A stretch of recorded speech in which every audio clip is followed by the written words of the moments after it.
A rock star and a princess seemed like an unlikely pair, but Elton John and Diana Spencer shared a bond so strong that it shook the foundations of the monarchy. For a long time, the world has believed one version of their story, but many of those details were carefully polished by the palace. Now, Elton is coming forward to confess what really happened behind closed doors. The magic of the quiet disco. It was the summer of 1981, and the entire planet was obsessed with one thing. A young woman named Diana Spencer was about to marry Prince Charles, and it felt like a movie come to life.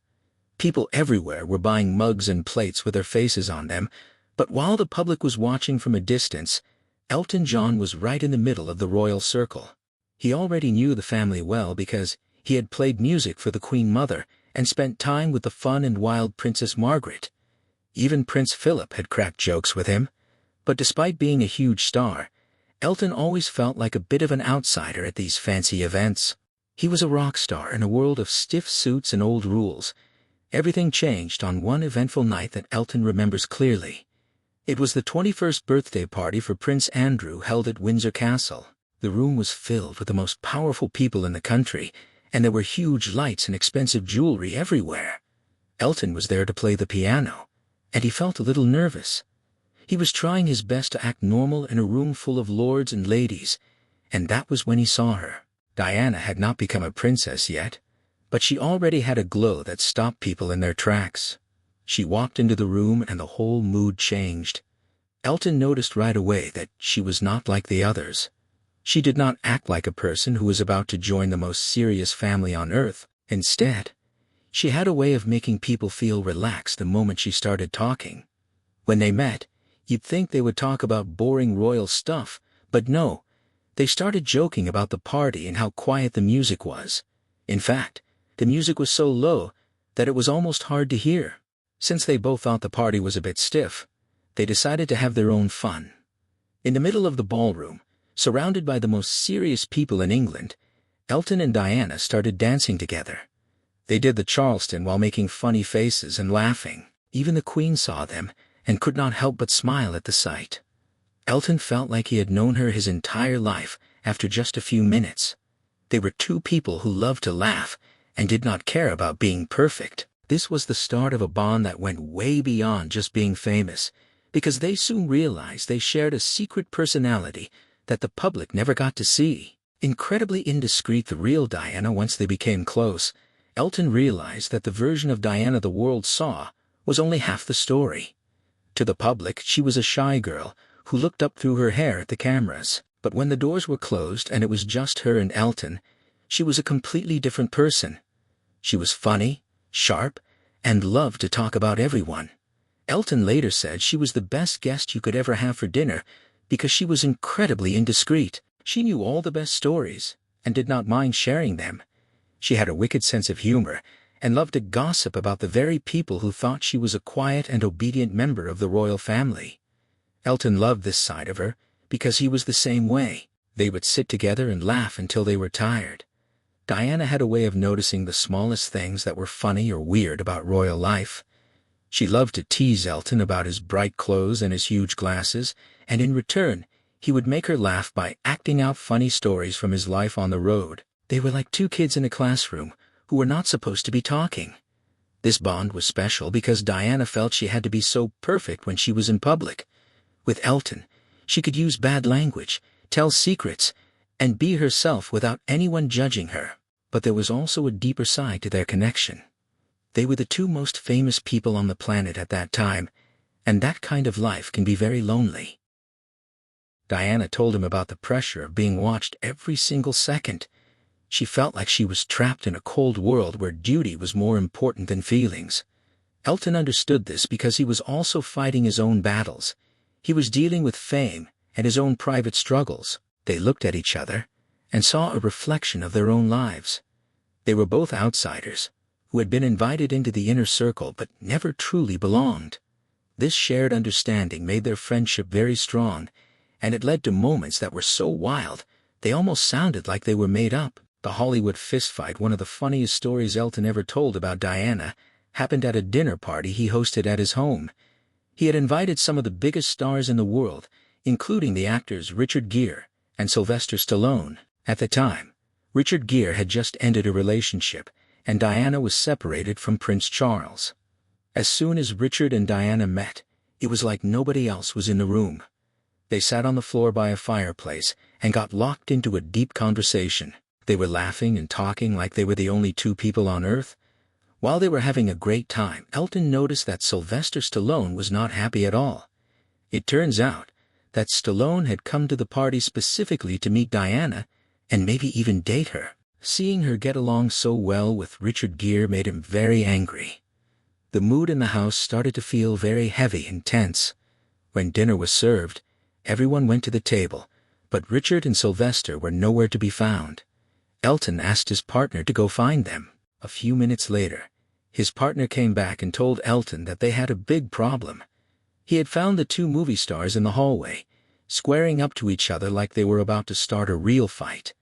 They were actually going to trade punches over who got to spend more time with the princess. Elton's partner managed to break them up by pretending nothing was wrong and telling them that dinner was ready. They eventually came to the table, but Sylvester was still fuming. He could not believe that Diana was choosing the Pretty Woman star over the man who played Rambo. After dinner, Richard and Diana went back to their spot on the floor to keep talking.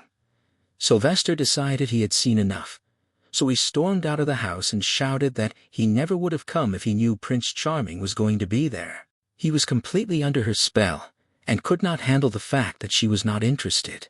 What was even more amazing was how Diana handled the whole thing. She acted like she had no idea two of the toughest men in Hollywood were ready to hit each other because of her. She remained calm and kept her cool the entire night. Elton realized that she had a natural power that she did not even have to try to use. She could walk into a room and turn world-famous tough guys into jealous teenagers. Fearless in the face of plague in the middle of the 1980s, the world was gripped by the terrifying arrival of AIDS.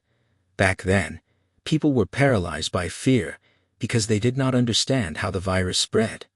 Many believed you could catch it from a toilet seat or by sharing a cup. This led to a horrible stigma, where those with the disease were treated like outcasts. They were often abandoned by their families and left to die in isolated hospital wards. Elton was watching his friends in the music and fashion industries pass away one by one, and he felt a deep sense of anger and sadness about the way they were being treated. He soon found that Diana felt exactly the same way. In April 1987, she did something that many people believe changed the course of history for those living with AIDS. She opened the first specialized HIV and AIDS unit at London Middlesex Hospital. While the world watched in shock, she walked up to a patient and shook his hand without wearing any gloves.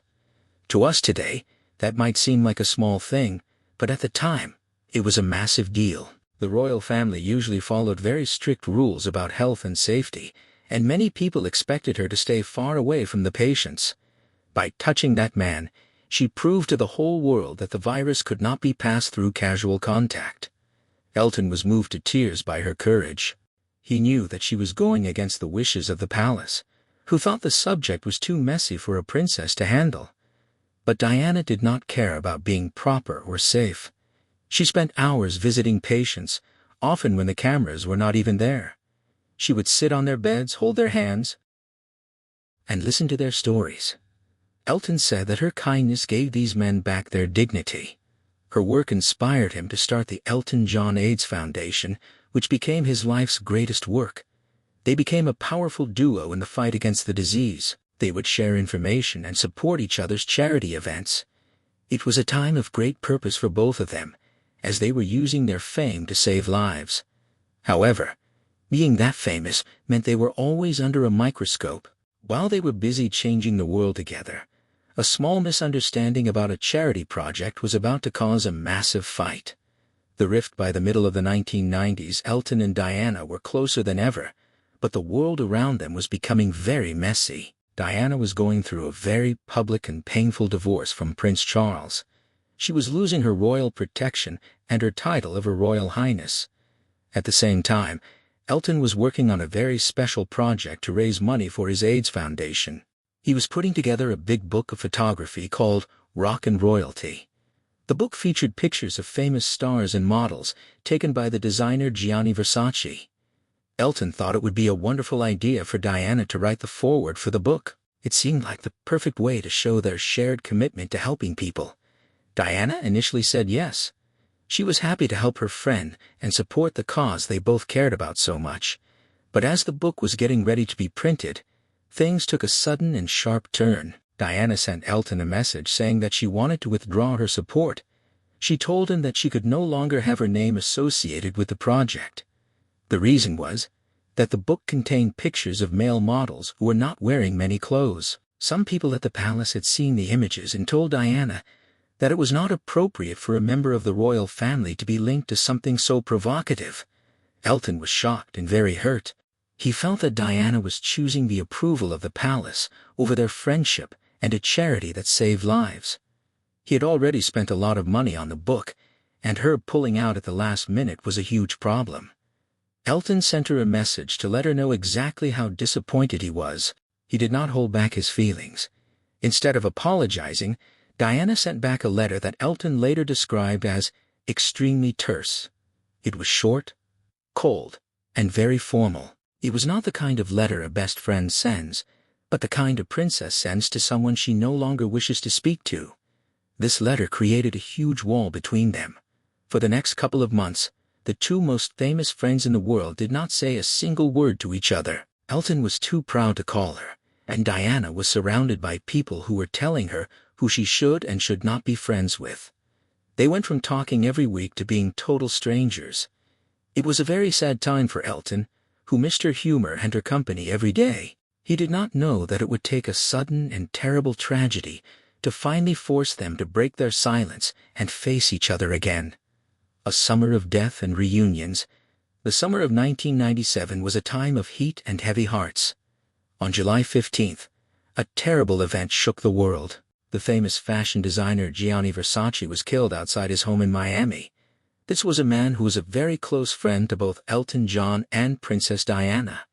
The news was a huge shock to everyone, but for Elton, it was even more painful because he was still not speaking to Diana. He was staying at his house in Nice, France when the phone rang. He was surprised to find Diana on the other end of the line. She was calling him from a boat in the Mediterranean Sea, where she was on vacation with her friend Dodi Fayed. Even though they had been fighting for months, Diana did not hesitate to reach out. She asked Elton how he was doing and if he had spoken to Gianni's sister, Donatella. Then she said the words that fixed everything. She told him she was so sorry, and that their fight had been silly. Just like that, the months of silence were over. The tragedy of losing their friend reminded them that life is too short to stay angry, so they agreed to meet and be there for each other during this sad time. A week later, on July 22nd, they both traveled to Milan for the funeral service at the great cathedral. It was a very emotional day. Elton was sitting in the front row, and he was completely overcome with grief. He was crying so hard that he could barely keep his head up. Diana was sitting right next to him, and in a moment that was captured by cameras and seen by people all over the world, she reached over and put her hand on his shoulder to